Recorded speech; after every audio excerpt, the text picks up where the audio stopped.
Well students, आज आप लोगों का लेक्चर नंबर 7 में फिर से एक बार वेलकम किया जाता है। आज के देखिए पिछले लेक्चर में हम लोगों ने बात कर लिया था unit of order of reaction के बारे में, और हमने कहा था नेक्स्ट लेक्चर में आपसे बात करेंगे different type of order of reaction, उसका डिफरेंशियल और इंटीग्रल रेट इक्वेशन के बारे में। देखिए डिफरेंशियल और इंटीग्रल रेट इक्वेशन में जनरली इंटीग्रल रेट इक्वेशंस आपसे लॉन्ग आंसर टाइप क्वेश्चंस में पूछे जाते हैं, इसलिए इन सबों को समझना बहुत ज़रूरी है। थोड़ा सा डिफरेंशिएशन और थोड़ा सा इंटीग्रेशन की ज़रूरत हम लोगों को पड़ने वाली है, तो उसकी मदद से हम लोग डिफरेंशियल रेट इक्वेशन पता करेंगे और इंटीग्रल रेट इक्वेशन पता करेंगे। तो चलिए सबसे पहले हम लोग फर्स्ट ऑर्डर रिएक्शन के बारे में डिफरेंशियल रेट इक्वेशन और इंटीग्रल रेट इक्वेशन पता करते हैं, फिर उसके बाद उसका हाफ लाइफ टाइम पता करेंगे। तो इन सब चीज़ों को हम लोग आगे कंटिन्यू करेंगे। तो चलिए आज का टॉपिक है differential and integral rate equation for, यहाँ पे लिखते हैं differential and integral rate equation of first order reaction.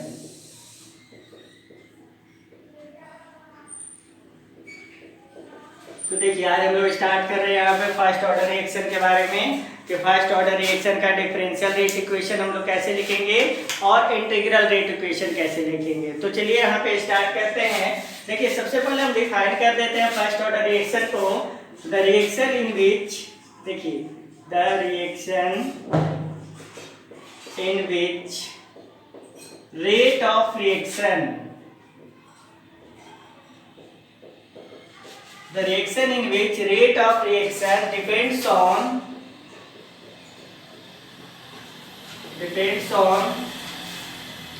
concentration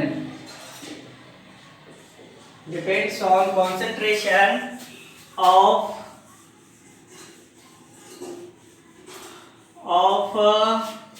क्या हम लोग लिख सकते हैं, depends on concentration of reactant molecules या फिर सिंगल रिएक्टेंट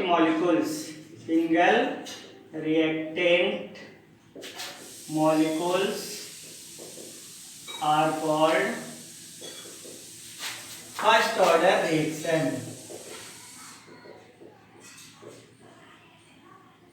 तो देखिए इसको हम लोग फर्स्ट ऑर्डर रिएक्शन कहते हैं, जिसमें कि कॉन्सेंट्रेशन किसका चाहिए होता है, रिएक्टेंट मॉलिक्यूल का, जिसमें कि रिएक्टेंट मॉलिक्यूल एक ही होता है, मतलब कि सिर्फ एक ही type of reactant molecules, single type कर दीजिएगा यहाँ पे तो ज़्यादा बढ़िया रहेगा, single type of reactant molecules. तो एक ही टाइप के रिएक्टेंट मॉलिक्यूल्स के ऊपर डिपेंड करेगा, मतलब एक से ज़्यादा रिएक्टेंट मॉलिक्यूल्स नहीं हो सकते, तो उसे हम फर्स्ट ऑर्डर रिएक्शन कहेंगे। और यहाँ पर आप क्या देख सकते हैं कि मान लिया जाए आपका ए एक रिएक्टेंट है जो कि रिएक्शन करने के बाद प्रोडक्ट में कन्वर्ट हो रहा है। तो देखिए ये एक रिएक्टेंट है जो रिएक्शन करने के बाद प्रोडक्ट में कन्वर्ट हो रहा है। तो इसके लिए रेट लॉ कैसे लिखते हैं हम लोग, रेट लॉ बराबर हम लोग लिखेंगे रेट ऑफ रिएक्शन यानी minus D A by D T is equal to K into A to the power 1। और ये हमारा जो रेट लॉ है, इसी रेट लॉ को हम लोग कहते हैं डिफरेंशियल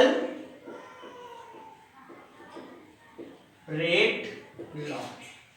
देखिए डिफरेंशियल रेट लॉ इसको कहते हैं क्योंकि यहाँ पे बहुत ही छोटे कॉन्सेंट्रेशन की बात करें। डी हमने आपको बताया था, जिसमें कि आपने देखा था कि इंस्टेंटेनियस रेट ऑफ रिएक्शन में यहाँ पे डी टेंड्स टू जीरो, मतलब कि करीब करीब जीरो के बराबर 1 सेकेंड 2 सेकेंड, यानी कि बहुत ही स्मॉल इंटरवल ऑफ टाइम में जब कॉन्सेंट्रेशन का चेंजिंग होता है तो उसे हम डी से डिनोट करते हैं। तो rate of reaction minus D A by D T से अगर हम लोग डिनोट करते हैं तो ये कौन सा रेट इक्वेशन हमारा कहलाता है? डिफरेंशियल रेट लॉ, या फिर इसी को कहते हैं और डिफरेंशियल रेट इक्वेशन। इसको देखिए हम दिखाते हैं आपको, क्या लिख सकते हैं कि the change of concentration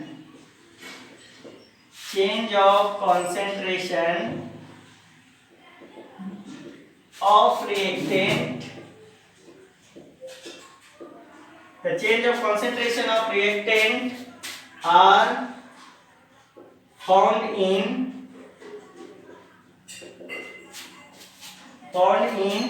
very small interval of time,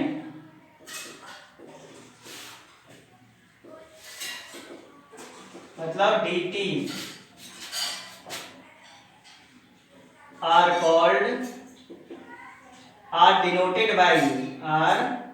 denoted by differential rate equation. तो उसे हम डिफरेंशियल रेट इक्वेशन कहेंगे, जहां पर क्या होगा, रेट लॉ को हम लोग क्या करते हैं कि बहुत ही स्मॉल इंटरवल ऑफ टाइम पे कंसंट्रेशन चेंज को दर्शाते हैं, तो वो हमारा कौन सा इक्वेशन कहलाता है?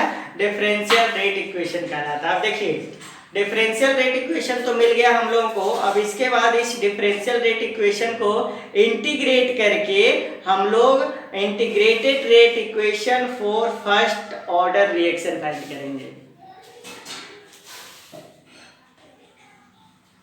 देखिए ये हमारा जो रिएक्शन है, ए रिएक्टेंट प्रोडक्ट में बदल रहा है, तो टाइम इक्वल टू 0, अगर टाइम इक्वल टू 0 पर हम देखें तो मान ले जाए कि इसका इनिशियल कॉन्सेंट्रेशन ए है, तो प्रोडक्ट क्या बन रहा होगा? 0 बन रहा होगा, टाइम इक्वल टू 0, मतलब रिएक्शन स्टार्ट ही नहीं हुआ है, रिएक्शन को जस्ट शुरू करने वाले हैं। तो उस कंडीशन में ए का कॉन्सेंट्रेशन स्मॉल ए मान लीजिए, तो प्रोडक्ट तो कुछ भी नहीं बना होगा, प्रोडक्ट है 0। अब क्या कीजिए, टाइम इक्वल टू टी मान लीजिए, टाइम इक्वल टू टी मतलब कि कुछ समय बीत जाने के बाद, तो अगर रिएक्शन परफॉर्म हो रहा है, कुछ समय बीत जा रहा है, तो कुछ समय बीत जाने के बाद कुछ ना कुछ प्रोडक्ट बना होगा। तो मान लीजिए कि हमारा प्रोडक्ट क्या बन गया? एक्स बन गया। तो अब हमारा रिएक्टेंट कितना बचा? जैसे देखिए मान लीजिए ये रिएक्टेंट है, ये शुरुआत जब कर रहे हैं तो हमारा सिर्फ रिएक्टेंट है, प्रोडक्ट 0 है। अब क्या हो गया कि कुछ समय बीत जाने के बाद ये प्रोडक्ट में चला गया, तो अब रिएक्टेंट कितना बचा? तो टोटल रिएक्टेंट में से अगर हम इसको घटा दें तो क्या हो जाएगा? हमको बचा हुआ रिएक्टेंट पता चल जाएगा। तो उसी तरह से यहाँ पे देखिए ये प्रोडक्ट में अगर x बदल गया और इनिशियल कॉन्सेंट्रेशन a है, तो t समय में जो कॉन्सेंट्रेशन रहेगा वो कितना हो जाएगा? a minus X. तो यहाँ पर लिख दीजिएगा initial concentration of reactant is equal to small A, और final concentration of reactant is equal to a minus X. ध्यान यही रखना होता है कि इनिशियल कॉन्सेंट्रेशन ऑफ रिएक्टेंट कितना हो गया? स्मॉल ए हो गया। फाइनल कॉन्सेंट्रेशन ऑफ रिएक्टेंट कितना हो गया? स्मॉल a माइनस एक्स हो गया। तो ये हमारे पास कॉन्सेंट्रेशन है। अब देखिए पहले हम इसका क्या कर लेंगे, डिफरेंशियल रेट इक्वेशन लिखकर फिर उसका इंटीग्रेशन करेंगे, तभी हमें क्या प्राप्त होगा? इंटीग्रल रेट इक्वेशन प्राप्त होगा। तो चलिए रेट ऑफ रिएक्शन मतलब रेट लॉ बराबर यहाँ पे आप लोग क्या लिख सकते हैं? Rate law is equal to minus D A by D t, d a यहाँ पे स्मॉल ले लीजिए, d A by D T is equal to आप क्या लिख सकते हैं यहाँ पे, या फिर ऐसे लिखिए ए को ही ले रहे हैं तो D A by D T is equal to K into A to the power 1। ठीक है, और आप चाहें तो इसको क्या कर सकते हैं, और क्या कर सकते हैं कि इसको इधर लेके आए और इसको इधर लेके जाए, तो क्या हो जाएगा? अगर ये इधर आएगा तो कितना लिखा जाएगा? Minus 1/a into D A बराबर k इंटू डी टी। अब ये जो इक्वेशन आपके पास मिला, इस इक्वेशन को आपको क्या करना है कि इसे डिफरेंशियल रेट इक्वेशन को यहाँ पर आप चाहें तो लिख सकते हैं डिफरेंशियल रेट इक्वेशन। ये जो डिफरेंशियल रेट इक्वेशन है इसको अब क्या करेंगे हम लोग, दोनों तरफ इंटीग्रेट करेंगे, और जब दोनों तरफ इंटीग्रेट करेंगे तो हमें क्या मिल जाएगा, integral rate equation of first order reaction. तो अब यहाँ पे क्या लिख दीजिए कि integration on both side, on integration यहाँ पे लिखेंगे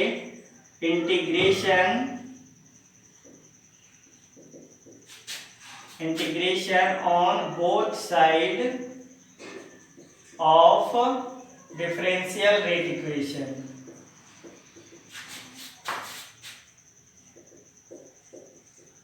तो देखिए अब क्या कर रहे हैं हम लोग, डिफरेंशियल रेट इक्वेशन का इंटीग्रेशन करने की कोशिश कर रहे हैं। तो इंटीग्रेशन का साइन लगा दीजिए।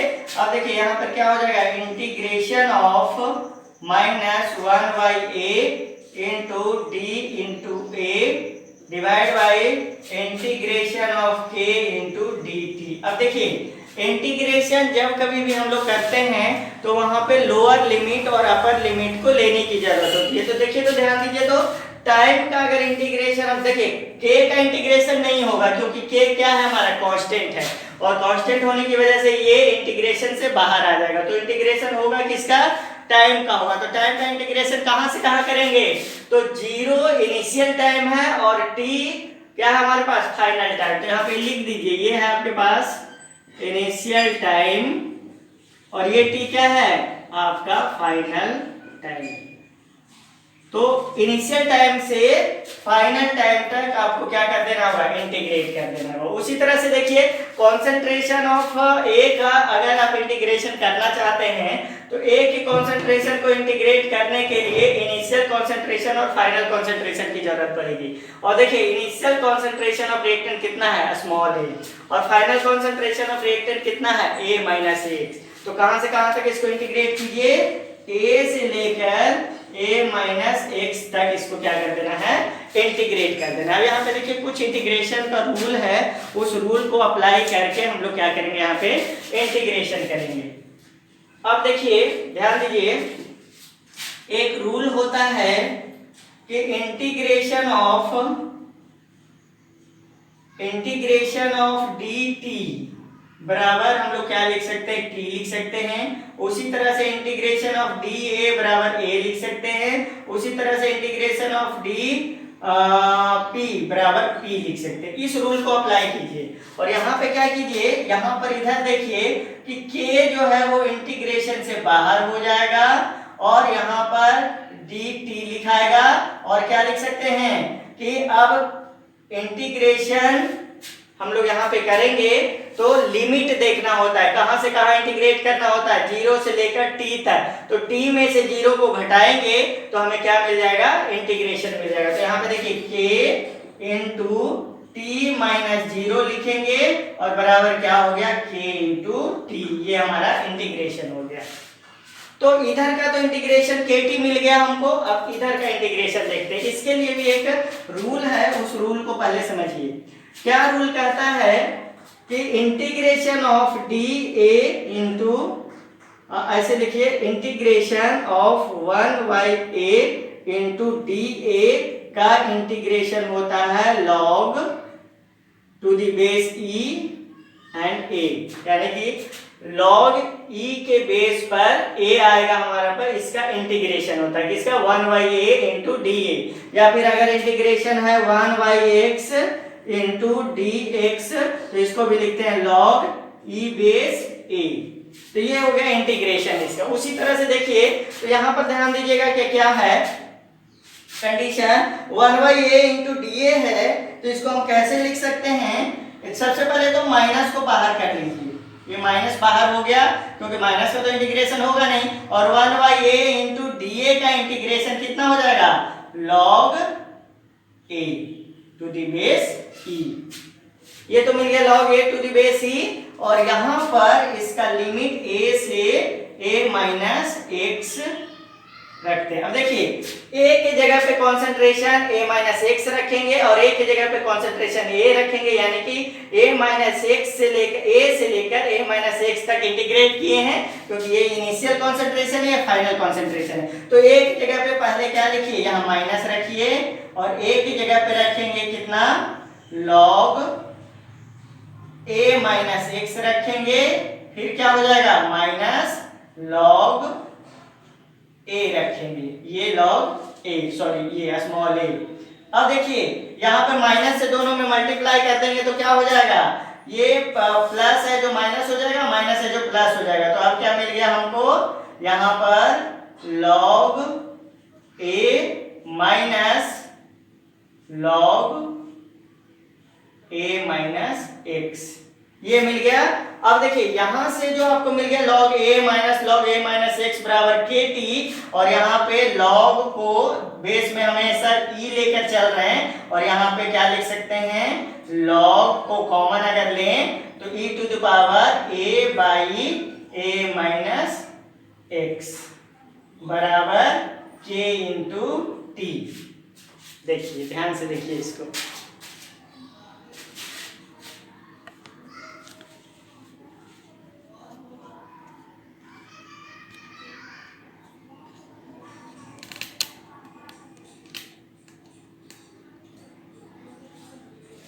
देखिए एक बार फिर से समझिए, यहाँ तक फिर से हम आपको समझाते हैं कैसे कैसे क्या हुआ है। इस इंटीग्रेशन को आप ध्यान से समझिए। सबसे पहले तो इंटीग्रल डिफरेंशियल रेट लॉ यहाँ तक लिखे, यहाँ तक कोई परेशानी नहीं। कॉन्सेंट्रेशन में इनिशियल कॉन्सेंट्रेशन टाइम 0 पर a है और फाइनल कॉन्सेंट्रेशन टाइम t पर कितना है, a माइनस एक्स है, यानी कि इनिशियल कॉन्सेंट्रेशन आपका स्मॉल a और final concentration a minus x. यहाँ तक तो समझ में आ गया है। अब चलिए इसके आगे बात करते हैं। देखिए अब इसके आगे बात करनी है, ध्यान से समझिए कि रेट लॉ हम लोग यहाँ क्या लिख दिए, minus D A by D t बराबर k into A to the power 1। यहाँ तक तो आपको समझने में कोई परेशानी नहीं होगी, क्योंकि इसको हम लोग डिफरेंशियल रेट इक्वेशन कहते हैं। अब देखिए a के पावर 1 है और ये अगर इधर जाएगा तो आप क्या इसको लिख सकते हैं, माइनस तो साइन इसके साथ है ही, आप यहाँ पर क्या लिख सकते हैं, dt को उधर ले गए तो k इंटू dt हो गया और a इधर हो गया तो 1 बाई a। आप इसको अलग मतलब कि da बाई a भी लिख सकते थे या फिर 1 बाई a इंटू da लिख सकते हैं, और ये माइनस साइन तो इसके साथ रहेगा ही। इसको हम लोग कहते हैं डिफरेंशियल रेट इक्वेशन। अब ये जो डिफरेंशियल रेट इक्वेशन है उसको अब क्या करना है, आपको इंटीग्रल रेट इक्वेशन में कन्वर्ट करना है। तो इंटीग्रल रेट इक्वेशन में कन्वर्ट करने के लिए आपको क्या करना होगा कि दोनों तरफ से इसको इंटीग्रेशन करना होगा, इंटीग्रेट करना होता है। तो इंटीग्रेट करने का रूल क्या है कि आप इंटीग्रेशन दोनों तरफ लगाइए, इधर भी इंटीग्रेशन इधर भी इंटीग्रेशन।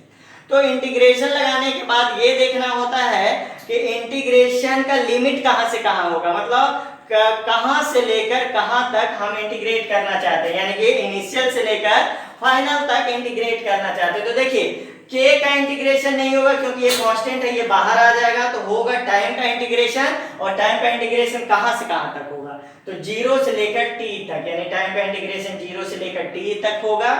और उसी तरह से कॉन्सेंट्रेशन का इंटीग्रेशन कहां से करेंगे, तो इनिशियल कॉन्सेंट्रेशन a है और final concentration a minus x है, तो इसका जो क्या उसको कहते हैं इंटीग्रेशन का लिमिट हमारा a इनिशियल कॉन्सेंट्रेशन और a माइनस एक्स तक फाइनल कॉन्सेंट्रेशन तक हम लोग क्या करेंगे, इसको इंटीग्रेट करेंगे। अब देखिए इंटीग्रेशन का हमारा एक रूल होता है कि इंटीग्रेशन ऑफ dt बराबर t लिखते हैं और इंटीग्रेशन ऑफ dA बराबर a लिखते हैं, इंटीग्रेशन ऑफ dp बराबर p लिखते हैं। तो अगर इसको इंटीग्रेट करें तो यहां पर क्या लिख सकते हैं, इंटीग्रेशन, तो इंटीग्रेशन बराबर k इंटू टी लिख सकते हैं। लेकिन ध्यान दीजिएगा k इंटू टी लिखेंगे तो यहाँ पर एक बात और ध्यान देने वाली बात होगी कि t की जगह पर यहाँ पर एक पॉइंट और आप चाहें तो लिख सकते हैं, k बराबर में यहाँ पर एक पॉइंट लिखें k इंटू टी और लिमिट में 0 और t लगे। अब देखिए t के जगह पे हम पहले t रखेंगे और t की जगह पे फिर 0 रखेंगे, मतलब कि इनिशियल टाइम और फाइनल टाइम को जब घटाएंगे तो t में से 0 घटेगा तो t बचेगा और k इंटू टी यहाँ बच गया। अब देखिए ध्यान दीजिए यहाँ पे कि इधर अब क्या करना है कि इधर हमारे पास क्या आ गया है कि 1 माइनस 1/a इंटू डी ए पे हम लिमिट लिए हैं a से लेकर इनिशियल कॉन्सेंट्रेशन से लेकर final concentration a minus x तक। तो अब यहाँ पर एक रूल होता है कि integration of 1/a into D A बराबर log to the base e a लिखते हैं, और 1/x इंटू डी एक्स का अगर इंटीग्रेशन करते हैं log e to the power मतलब लॉग बेस e a लिखते हैं। उसी तरह से यहाँ पे देखिए कि अगर माइनस बाहर है, माइनस तो बाहर ही आएगा क्योंकि माइनस का तो इंटीग्रेशन होगा नहीं, तो माइनस आ गया बाहर। तब देखिए 1/a इंटू डी ए यहां से अगर उठाएं तो हमें क्या मिल जाएगा log base e to a। तो ये लॉग ई ए मिल गया। अब यहाँ पर देखिए इसको करना क्या होता है कि ये जो a है उसकी जगह पे फाइनल कॉन्सेंट्रेशन रखिए और इनिशियल कॉन्सेंट्रेशन दोनों को माइनस कीजिए, जो आंसर आएगा वही इंटीग्रेशन होगा। तो एक बार आप क्या कीजिए कि a की जगह पे फाइनल कॉन्सेंट्रेशन रखिए और उसमें से घटाइए a की जगह पे इनिशियल कॉन्सेंट्रेशन को, तो minus log a minus x minus log a आ गया। अब इसके आगे देखिए क्या कीजिएगा, ये जो माइनस ये दोनों में मल्टीप्लाई कर दीजिए, दोनों से गुना हो जाएगा।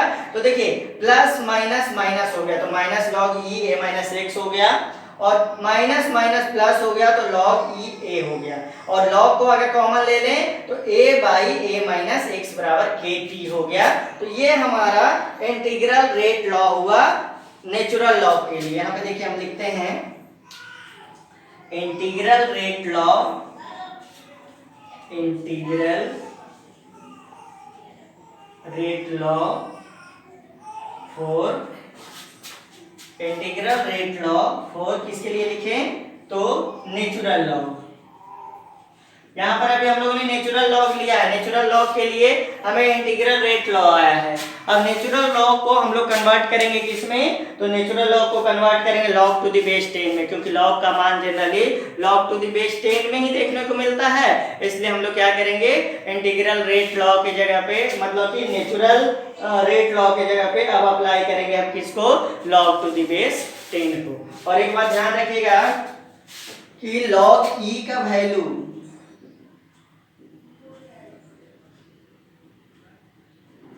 लॉग ई का वैल्यू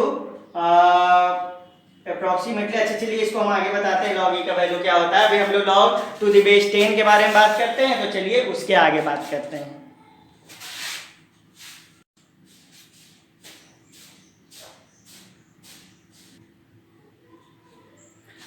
अब देखिए कि यहाँ पर हमारे पास इंटीग्रल रेट लॉ है किसके साथ नेचुरल लॉग को, और नेचुरल लॉग ई का वैल्यू होता है यहाँ पे नेचुरल लॉग ई का वैल्यू होता है 2.71 के आसपास, 718 ऐसे इसका वैल्यू होता है। अब हमको क्या करना है यहाँ पे लिखेंगे natural log convert into log to the base 10 by multiplying 2.303। देखिए नेचुरल लॉग को अगर आप log to the base 10 में कन्वर्ट करना चाहते हैं तो आपको किससे मल्टीप्लाई करना होगा 2.303 से मल्टीप्लाई करना होगा। तो ध्यान दीजिए यहाँ पे अब क्या करना है आपको, यहाँ पर मल्टीप्लाई कर दीजिए 2.303 log to the base 10 a by a minus x बराबर क्या हो जाएगा k इंटू टी हो जाएगा। और इसको आप अरेंज कीजिएगा तो k इंटू टी बराबर ऐसे लिख दीजिए 2.303 log to the base 10 a by a minus x. और अगर टाइम को भी उधर ले जाना चाहे तो रेट कांस्टेंट k बराबर हो जाएगा क्या 2.303 multiplied by t log to the base 10 a by a minus x। और ये आ गया आपके पास क्या integral rate law of first order reaction when applying log to the base 10। इसको लिखेंगे integral rate law for first order reaction तो ये क्या हो गया आपके पास, फर्स्ट ऑर्डर रिएक्शन के लिए इंटीग्रल रेट लॉ हो गया। तो चलिए इसको ध्यान रखिएगा आप लोग कि ये इंटीग्रल रेट लॉ हुआ है किसके लिए, फर्स्ट ऑर्डर रिएक्शन के लिए। अब देखिए हमने डिफरेंशियल रेट इक्वेशन फाइंड किया, इंटीग्रल रेट इक्वेशन फाइंड किया फर्स्ट ऑर्डर रिएक्शन के लिए। अब फर्स्ट ऑर्डर रिएक्शन से हम लोग यहाँ पर क्या करेंगे, हाफ लाइफ टाइम पता करेंगे किसका, फर्स्ट ऑर्डर रिएक्शन का।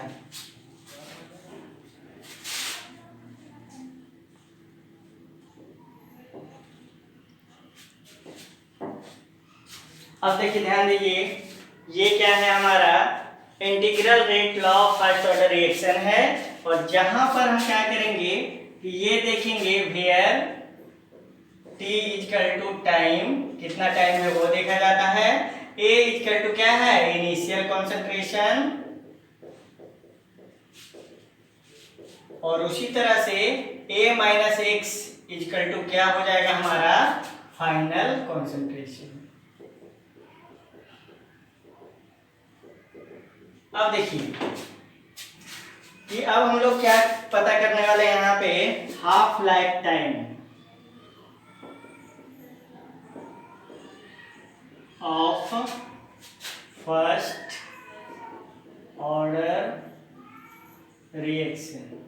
फर्स्ट ऑर्डर रिएक्शन का क्या पता करने वाले हैं हम, हाफ लाइफ टाइम।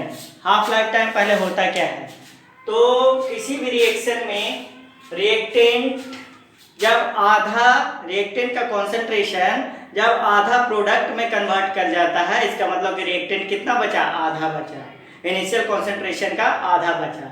तो उस जितने समय में, जितने टाइम में रिएक्टेंट का आधा कॉन्सेंट्रेशन प्रोडक्ट में कन्वर्ट कर जाता है, उसी टाइम को हम लोग हाफ लाइफ टाइम कहते हैं। तो यहाँ पे हम लिखेंगे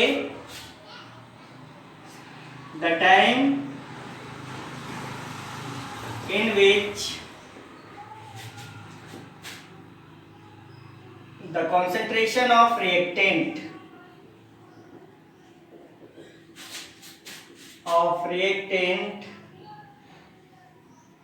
half of the concentration लिखें तो ज्यादा बेहतर रहेगा, ऐसे लिखिए in the time in which half of the reactant concentration are convert into product are called half life time of reaction। उसी को हम लोग क्या कहेंगे, half life time of reaction कहेंगे। तो देखिए यहां पर क्या करना है, आपको ध्यान से समझना है कि टाइम बराबर कितना लेना है। अगर हाफ टाइम मतलब कि आधा रिएक्टेंट को कन्वर्ट करने में, प्रोडक्ट को कन्वर्ट करने में जो समय लगा वो कितना है, हाफ लाइफ है, हाफ लाइफ टाइम है, तो उसको हम किससे डिनोट कर सकते हैं, टी हाफ से डिनोट कर सकते हैं। और टी हाफ पर क्या हो जाएगा कि इनिशियल कॉन्सेंट्रेशन कितना है, इनिशियल कॉन्सेंट्रेशन अगर आप A मानते हैं तो एट टी हाफ, या फिर लिखिए एट, मतलब ऐसे लिखिए after half time of reaction concentration कितना बचेगा, तो एक आधा बचेगा, A/2 बचेगा। तो ये फाइनल कॉन्सेंट्रेशन हो गया आधे लाइफ टाइम पे, ये इनिशियल कॉन्सेंट्रेशन हो गया। इसको अप्लाई कीजिए इंटीग्रल रेट लॉ में, तो लिखेंगे this value are applying in integral rate equation. Integral rate equation में इस वैल्यू को अप्लाई कीजिए। चलिए अप्लाई करते हैं। तो क्या है, k equal to 2.303 divide by t into log to the base 10 a by a minus x, जहाँ पे a initial concentration, a minus x final concentration, और t की जगह पे क्या आप यूज करेंगे, अप्लाई जब कीजिएगा तो k इक्वल टू लिखेंगे 2.303 डिवाइड बाई t हाफ आधे समय के लिए log टू द बेस 10 और यहाँ पे इनिशियल कंसंट्रेशन तो है ही और फाइनल कंसंट्रेशन कितना आ गया A/2 आ गया। अब देखिए आपको तो फाइंड करना है t हाफ, तो यहाँ लिख दीजिए t हाफ, इसको इधर ले जाइए, इसको इधर ले जाइए, कितना हो जाएगा 2.303 divide by k into log to the base 10 और a से a कैंसिल हो गया और 2 ऊपर चला गया तो कितना बच गया log 2। और ध्यान रखिएगा इधर हम लिख देते हैं log 2 दी बेस 2 का वैल्यू होता है 0.3010, इसको याद रखिएगा। ये और उसी तरह से log टू दी बेस 3 का हो जाएगा वैल्यू 0.4010, तो इसको ध्यान में रखना होता है log का वैल्यू। आप थोड़ा सा 2, 3 का वैल्यू याद रख लीजिएगा। तो log 2 का वैल्यू अप्लाई कर लेते हैं, t हाफ इक्वल टू कितना हो जाएगा 2.303 divide by k into log 2 का वैल्यू अप्लाई कर दीजिए, मल्टीप्लाइड बाई कितना हो गया 0.3010 और देखिए इन दोनों को जब आप गुणा कीजिएगा तो यहाँ निकल के आएगा 0.693 डिवाइड बाई k, तो ये हो गया t हाफ और ये हो गया half life time for first order reaction. तो ये फर्स्ट ऑर्डर रिएक्शन के लिए क्या हो गया, हाफ लाइफ टाइम हो गया कि अगर आपके पास रिएक्शन का रेट कांस्टेंट पता हो तो उस रिएक्शन का आप हाफ लाइफ टाइम आसानी से क्या कर सकते हैं, बता सकते हैं। तो इस आधार पे आप रिएक्शन का हाफ लाइफ टाइम बता सकते हैं। और एक बात और ध्यान रखना होता है कि फर्स्ट ऑर्डर रिएक्शन का half life time initial concentration पे डिपेंड नहीं करता है। देख सकते हैं आप कि यहाँ पर half life time initial concentration पे डिपेंड नहीं हुआ, इनिशियल कंसंट्रेशन कैंसिल आउट हो गया। तो इसका मतलब क्या हो गया कि half life time of first order reaction does not depend upon the initial concentration of reaction. तो यहाँ पे एक पॉइंट हम लोग लिख देंगे यहाँ पे कि the half life time of first order reaction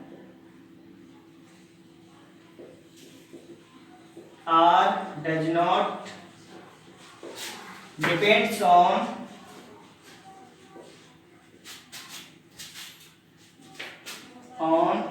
initial concentration, depend on initial concentration of reactants. तो रिएक्टेंट्स के इनिशियल कंसंट्रेशन पे कौन डिपेंड नहीं करेगा, तो फर्स्ट ऑर्डर रिएक्शन का हाफ लाइफ टाइम।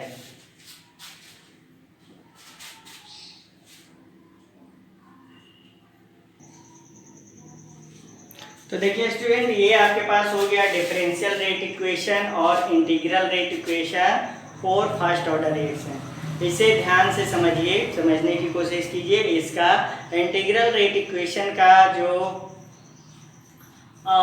डेरिवेशंस है उसको 2-4 बार अपने नोटबुक में लिखने का कोशिश कीजिएगा ताकि आप डेरिवेशन को खुद से लिखना सीख जाइए, क्योंकि ये जो डेरिवेशन है वो आपसे एग्जामिनेशन में पूछा जाता है। इस साल का बहुत इंपॉर्टेंट क्वेश्चन इस पे बनने वाला है कि फर्स्ट ऑर्डर रिएक्शन का डेरिवेशन मतलब कि इंटीग्रल रेट लॉ को डिराइव करके दिखाइए।